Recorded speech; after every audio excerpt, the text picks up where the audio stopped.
बिस्मिल्लाहिर्रहमानिर्रहीम।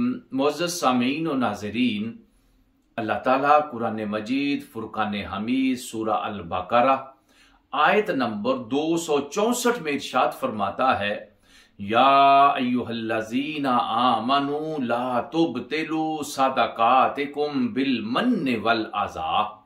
ऐ ईमान वालो, तुम अपने सदकों को एहसान जतलाकर और दुख पहुंचाकर जाया ना करो। जब कोई इंसान अल्लाह की राह में दे देता है तो फिर उसको हुक्म ये है कि अल्लाह की राह में खर्च करने के बाद वो उसको भूल जाए। ये नहीं कि जिसको कुछ दे रहा है उसको एहसान जतलाए कि मैंने तेरी मदद की थी या उसको कोई तकलीफ पहुंचाए, बल्कि हुक्म ये है कि तुम छुप कर अल्लाह की बारगाह में जब देते हो, अल्लाह को ये बहुत ज्यादा पसंद आता है।